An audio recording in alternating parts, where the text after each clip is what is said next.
Justification of effort refers to the tendency for individuals to increase their liking for something they have worked hard to attain. Oftentimes, the harder it is to attain something, or the more work that has been done to attain whatever it is that one is desiring, the more people will tend to value or like that which they're working towards. This has had some interesting results in the world at large. It is one of the reasons why after there was a large ban put on hazing before going into the Greek houses, so fraternities and sororities, people actually begun to identify with their houses less than when hazing had been quite severe. And we'll talk about an example of this on the next slide, not of hazing specifically. But the reasoning for this is when one goes through severe hazing, one needs to be able to justify it in some form. You went through this horrible situation, but you did it to gain admittance into one of these Greek houses. Therefore, the worse the hazing was, the more one would identify, because the more one would come to value it, because the higher the value of membership into that Greek house, the more one can then justify the severe hazing. Whereas one is not able to do this if the hazing is not very severe. In an opposite manner, this is also one of the mechanisms through which people who spend a lot of time volunteering for some type of goal and they don't get paid for it end up really liking what it is that they do. And this is because they put in a large amount of time to attain or work towards some goal without any direct or external reward given to them. And so they will tend to believe that they like it at a higher and higher rate because this is how they're able to justify putting in all of that time. Now, please mind, as we've talked about in this lecture, these are oftentimes not consciously aware processes. These are processes taking place behind the scenes, if you will. So Aronson and Mills in 1959 have a paper called The Effective Severity of Initiation on Liking for a Group. Now, in the following experiment, approximately 60 participants took place. The way it worked was the participant was ostensibly coming to join a discussion group which had a recent vacancy because of a scheduling conflict.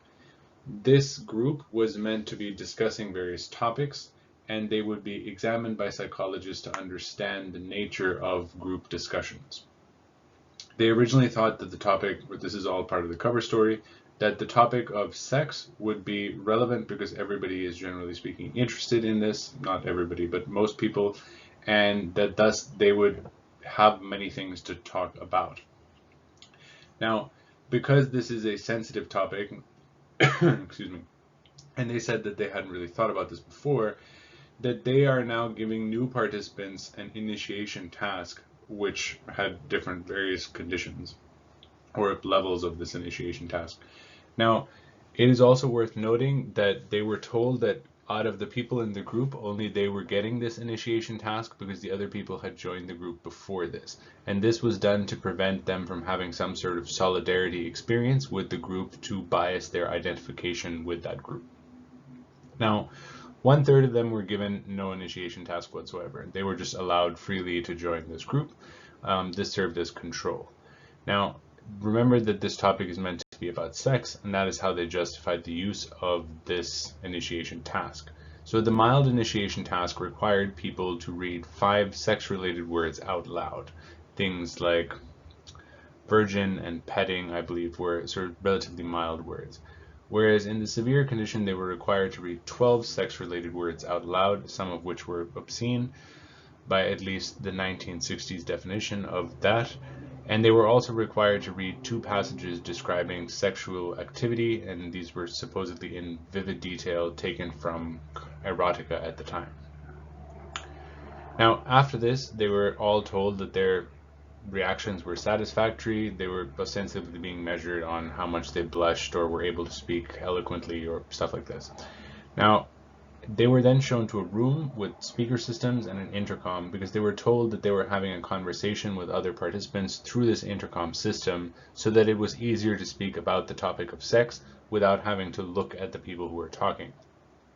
Further, they were told that for this particular session that they would refrain from speaking, or hopefully they would refrain from speaking, because each of the participants supposedly had read some type of text which they were going to be discussing about, and since this new participant did not actually have information about it, they could bias the discussion characteristics of the group itself, which would violate this hypothetical cover story experiment that people were taking part in. Of course, this was all done just so that the actual participants did not realize that everything they were hearing was recorded on a tape. So they sat down, they listened to this conversation, and after the fact, they were asked about how interesting they thought the conversation was and how interesting they thought the members of this group were. Now, interestingly enough, those who went through the severe initiation rated the conversation as being more interesting at a significant test than both the mild and control initiations. Now, I believe that for the how interesting the people were, the condition of severe initiation was significantly different, thus they rated them as significantly more interesting than those in the controlled condition, but this was not significantly different than the mild condition. You can look at the actual paper itself to find out sort of the specific mean differences if you're interested. The thing to take away from here is the more difficult it was for these people to join this discussion group, the more they tended to value that discussion group after the fact. Whereas when they did not have to go through any kind of strict effort to take part in it, they tended not to rate it as highly. You can see the same logic here with the example I gave of hazing on the previous slide. The greater the severity of that hazing, the more people tend to identify with their Greek house. Of course, I do not recommend severe hazing because most people in Greek houses are not actually doctors, and a lot of that has gone quite horribly wrong. So I would tend to avoid it and find other ways to increase group membership and the desirability to be involved in said groups. When it comes to justifications, there are oftentimes two different types that we will talk about. So external justifications are a reason or explanation for any kind of dissonant personal behavior that resides outside of an individual. I was paid to do this, I was going to get a reward to do this, I would be punished severely if I did this. Something to those effects.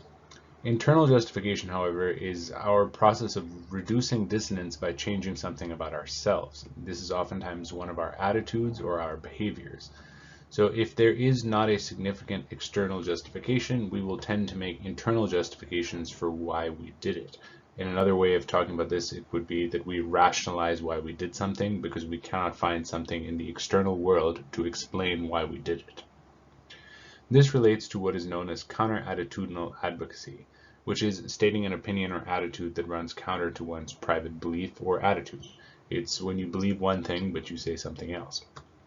Generally speaking, opposite to what you actually believe. I mean, you could call this just lying, but oftentimes that is a much bigger catch-all, and we mean this in a very specific psychological term. Now, typically speaking, when one has high external justification opportunities, meaning there are things you can find in the world itself that easily explain your behaviors, like I was paid not to speak up about this, and paid like $10 million, let's say, then this doesn't really result in much attitude change, because it's easy to be like, well, I don't believe this, but this is why I did it. So another one would be like advertising with celebrities. Oftentimes they're paid incredible amounts of money, so chances are their attitudes towards whatever the product is doesn't really change very much. Now, if there are not many external justification opportunities, what turns or seems to happen is people begin to form internal justifications, and then this results in their attitudes actually shifting to be more in line with whatever the opinion was that they stated. Now, this can be used for some positive interventions. It has been successfully used to reduce incidences of prejudice and even of eating disorders, and it is quite enduring actually. But the converse can happen too, not with interventions, but when, let's say, you have a peer group and one of the people in the peer group expresses some discriminatory or prejudicial attitudes and the other members of the group don't actually hold those beliefs or opinions, but they don't speak out against their friend. Now, if you also have the notion of good friends should be able to discuss honestly with each other, you are found or you're placed in a situation of dissonance here, where you should be able to speak up, but you're not speaking up because of also social dynamics and the cohesion of groups. And in this case, what tends to happen is because there is no good external justification for why one didn't speak up, one's attitudes actually begin to shift more in line with that expressed opinion. This is just an unfortunate event that seems to happen, and it is, as far as we know, one of the reasons that explain the polarization of groups, because over time this will tend to just feed on itself. So we can use it for actual targeted interventions to reduce certain negative behaviors, but it can also lead to the increase of certain undesirable behaviors as well. Now, a study to see this was conducted by Festinger and Carl Smith in 1959. The paper is called Cognitive Consequences of Forced Compliance. This was actually a pretty fun study if you read it. So approximately 70 participants took part in this, and they spent the first hour of the study doing two really boring tasks. So in the first one, they had a tray and 12 spools of thread, I believe it was, and they spent the whole half an hour with one hand taking all 12 spools off the tray, putting them on the table, and then taking all of the spools and putting them back on the tray. And then they took them off again, and then they put them on again. They just kept doing this for a half an hour. For the next task, they spent another 30 minutes with 48 square pegs stuck in a board that could be pulled out like kids' toys. And they were told to sequentially go through all of the pegs, rotating each of them by 1/4 turn. After they had done this for all of them, they rotated the next set by a 1/4 turn. They kept doing this for another half an hour. Now, after this set of boring tasks, they were told that this experiment is actually hypothetical or ostensibly for examining differences in performance if someone has been told a task is interesting or not, and that this participant was in a control condition and therefore they were not told anything about this task. But the next participant to come in, who's actually already waiting in the waiting room, who is actually an accomplice, is going to be in the experimental condition and would thus be told that they're going to take part in an interesting task. And the experimenter asked the actual participant if they would tell this other person, the accomplice, that the task was in fact interesting, because coming from the student who just performed it, it was likely to be much more believable. Now, there were 3 actual conditions in this experiment. The first is control, so they actually did not have any contact with the accomplice whatsoever and served as a baseline.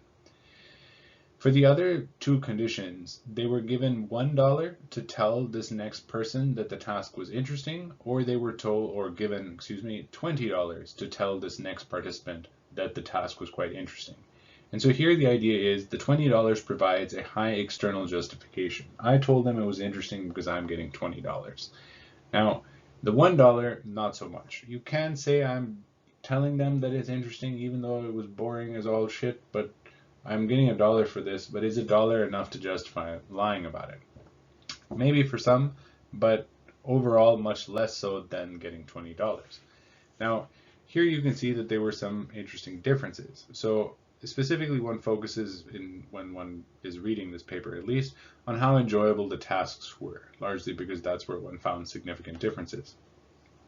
The rating was on from a scale of -5 to +5, -5 being not enjoyable at all, +5 being very enjoyable. And what happened is after they talked, well, in the control condition they didn't, but after they left the experiment, either having spoken with this accomplice or not, they were asked in an interview to rate these following metrics of how enjoyable they thought the task was, how much they learned from it, and the scientific importance of this task, and then also whether or not they were likely to participate in a similar experiment in the future. Now, as you can see by the ratings of how enjoyable it was, in the control condition, it definitely leaned towards the negative side by a little bit, where 0 would have been indifference.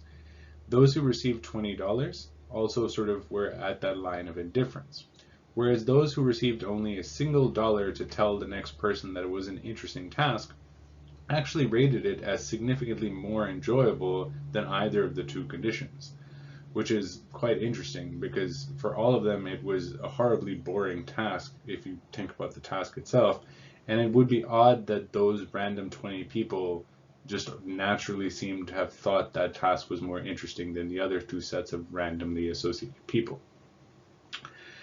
So here you can see that when there is not a obvious external justification available, we will tend to provide ourselves internal justifications, and those are not always readily present. And so sometimes in order to do this, we need to be able to change our own attitudes. So here, in order to make sense of the fact that they're telling somebody else that this task was interesting without meaningful justification for it, these participants tended to shift their attitude towards the idea that this task was actually more interesting than it was. Because, of course, lying to someone is not technically an appropriate thing, and most of us tend to think of ourselves as relatively truthful people, and so that state puts one in a state of cognitive dissonance.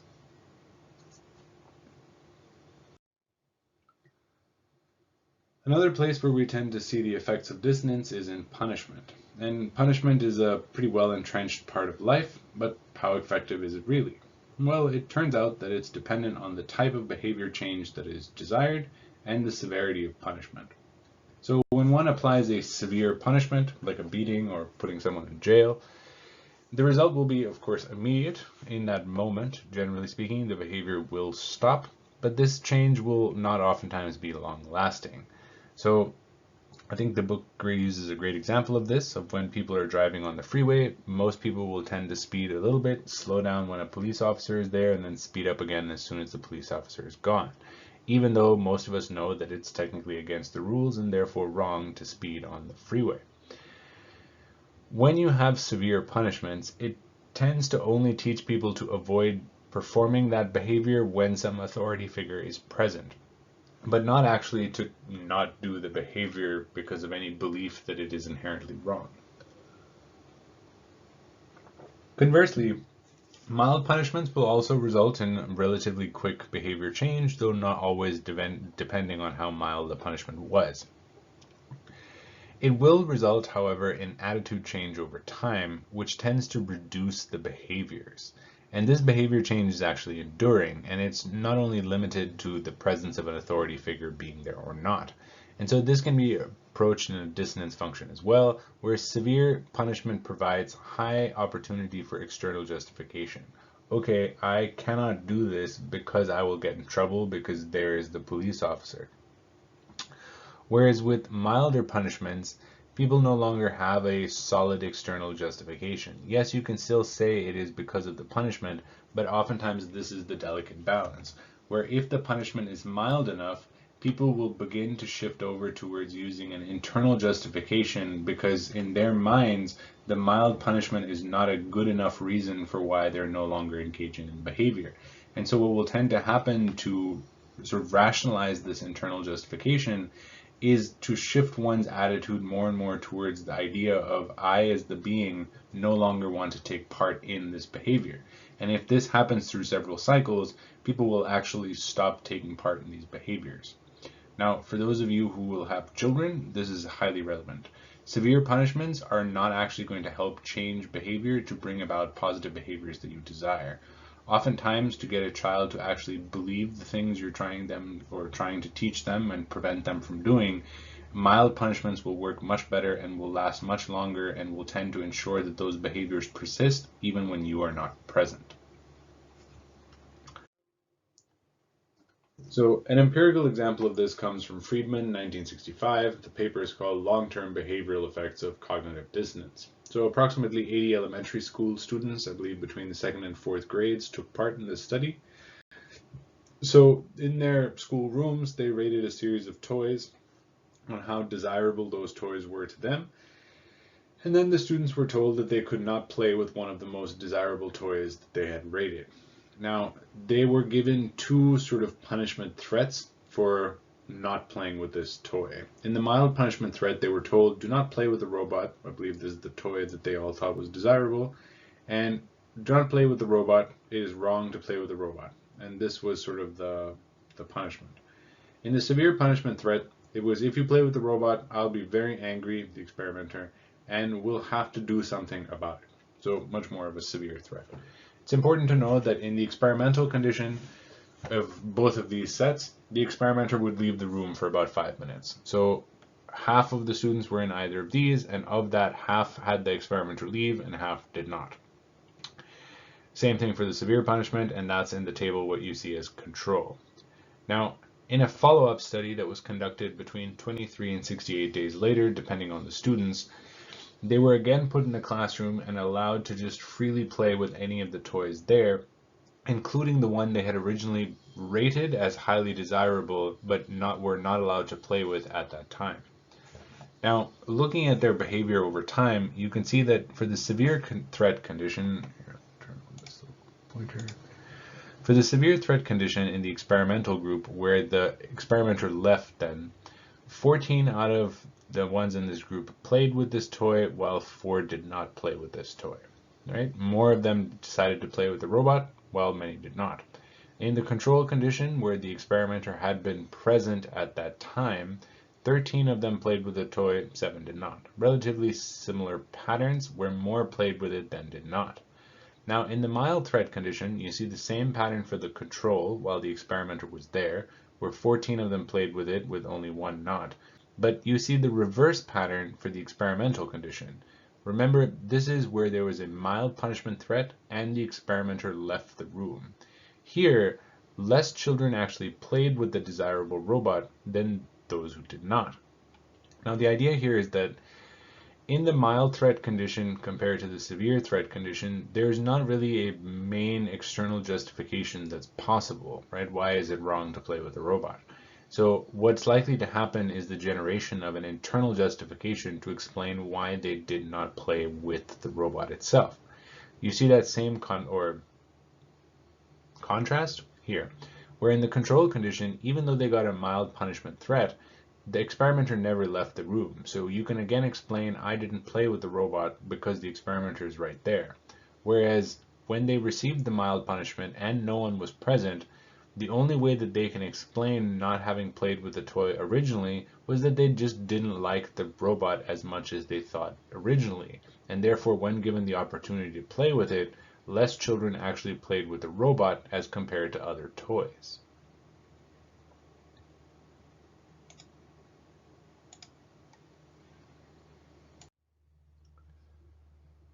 Another thing to think about or talk about is hypocrisy inductions, and this refers to the arousal of dissonance by having an individual make statements that run counter to behaviors or their own behaviors, and then reminding them of the inconsistency between what they advocated and their actual behaviors. Now, the purpose of this is to lead individuals to make more responsible behaviors. So an empirical example of this comes from Aronson, Friedman, Stone in 1991. Paper is called Overcoming Denial and Increasing the Intention to Use Condoms Through the Induction of Hypocrisy. So approximately 80 participants took part in the study, and the study ultimately had 2 independent variables, each that had 2 levels.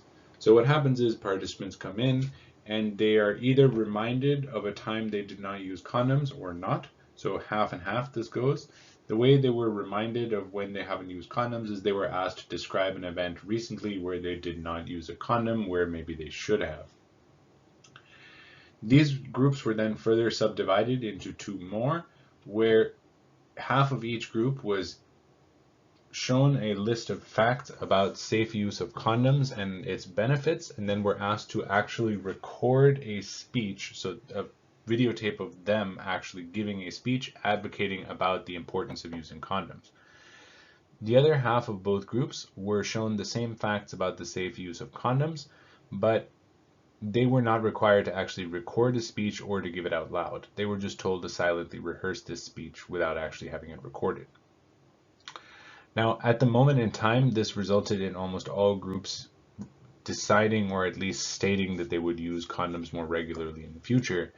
But at a 3-month follow-up to see what their actual behaviors had been to this point, there are some interesting differences between these 2 groups. Now, the hypocrisy condition, this is the condition in which they were asked to remember a time they did not use condoms and to give a speech about the importance of using condoms. And you'll see that a full 63% of people said that they had used a condom in that time. Now, the salience only condition, here's where they were reminded of the fact that they did not use a condom safely, but they were not required to make a speech. Here, very few of them actually went on to use condoms. The speech only, they were not reminded of the fact that they did not use it, but had to give a speech indicating the importance of using condoms. And you can see again, this resulted in a relatively high rate of using condoms. Same thing here, but for the opposite side of the preach condition, where they were not reminded, but they were given information on why it's important and asked to silently rehearse a speech. And again, you see the same type of thing here. Now, the reason the hypocrisy conduction is thought to be so high in this case compared to the other ones is because in this case, you have a salient idea of the fact that you did not just advocate this behavior, even though you're creating a speech that advocates this behavior, and you're in a state of dissonance now because you're preaching something that you did not actually practice. And because there's no way to change what the preaching requires you to do, stating this statement, oftentimes people will modify their own behaviors to bring it now in line with this. And therefore, at least in safe sex interventions, this can be used as a way to get people to practice more safe sex. Hypocrisy inductions have actually been used to help get people to take part in a whole myriad of health behaviors above and beyond just using condoms. Oh, it should also be noted, these numbers are all very small. This relates to the fact they had great difficulty contacting these people after the fact. So at least this one study, that should be taken at least with a grain of salt. But I will say that since this time, many studies looking at hypocrisy inductions have been conducted in different domains. Finally, let's talk about the sad topic of dehumanization. So this is, again, unfortunately, a phenomenon that is found across all cultures, across all human beings. And it's often done through the use of either derogatory names and or associating target groups with non-human entities. You see this during wars, you see this during prejudicial, don't want to call them outbreaks, just in generally when you have persecuted groups, you tend to talk about them as some kind of derogatory animal, and you use similar names. And one of the reasons why this tends to happen can actually be explained through dissonance. Now, when one commits violence towards another person, this is oftentimes associated to be a bad thing, right? To commit violence on someone else is generally sort of against the general ideas of being human.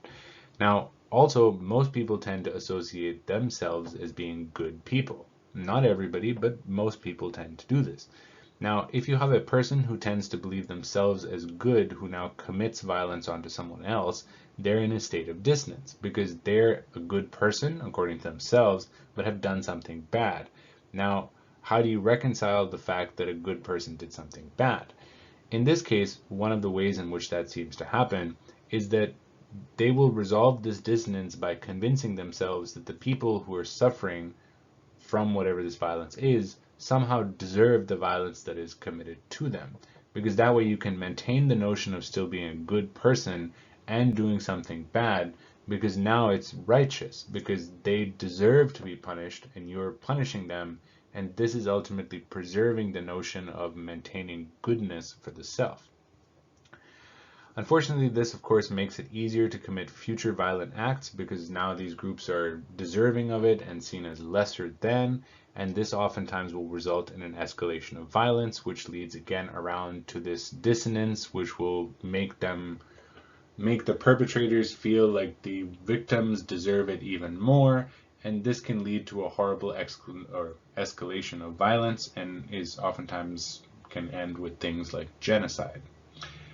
Now, just for some perspective, I'd highly recommend reading the paragraph in your book that talks about it, but they look at how people who've been tried for genocides and war crimes oftentimes will say that they were doing it for the greater good of their countries, that if they hadn't done it, lawlessness and anarchy would have prevailed, and they were only trying to ensure some type of stability for their people, and they were trying to protect one group from these other quote-unquote oppressors, even though they're committing genocide on other people. And almost none of them will be able to admit that they did something atrocious. And this is not just because they're lying. This is genuinely because the only way in which they can rationalize the behaviors that have taken place is to make themselves into the persecuted ones and blame their victims for their victims' suffering. Well, sad truth of human beings, I guess. I will say Please just be aware, dissonance, like I've said before, affects every human being on the planet. Of course, it won't always go to this extreme, thank goodness for that. But again, the more you're obsessed with being right, the more likely these types of phenomena are going to happen to you.